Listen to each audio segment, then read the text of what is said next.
I competed in a few computer gaming conferences in recent years, and one of my weaknesses is that in the days leading up to the conference, I get really worked up on trying to improve my games as much as possible, and I discover a problem. The game is really good, but I discover something that makes me feel uneasy because I know it can be improved upon, and I get so worked up that I start to doubt myself.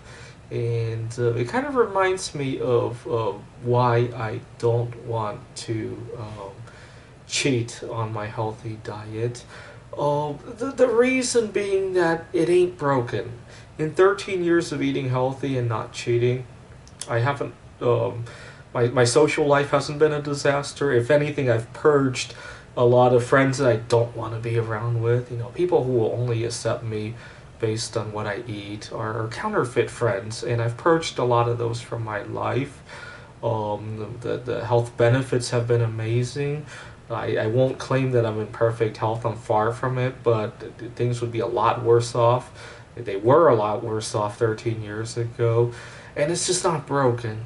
And if I try to fix it, by cheating or doing any of these things or trying to please people, I'm only going to be asking for trouble.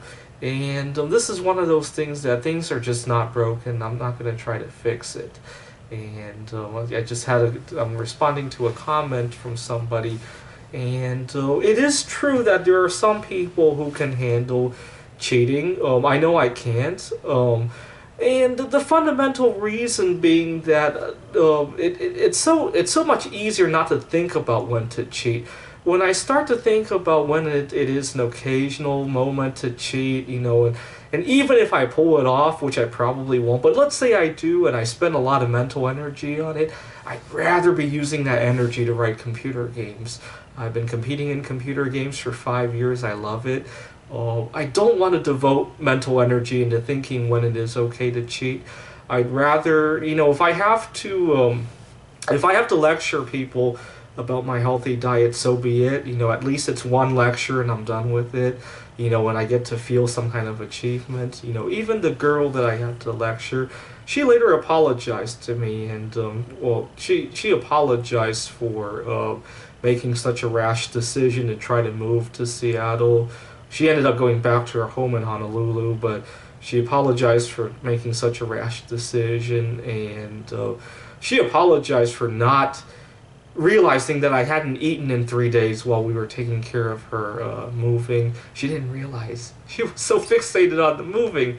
And that's what I call a healthy ending. We get to understand each other more. Had I cheated, we wouldn't have had any of these productive conversations. And it turned out very well. Thanks for watching.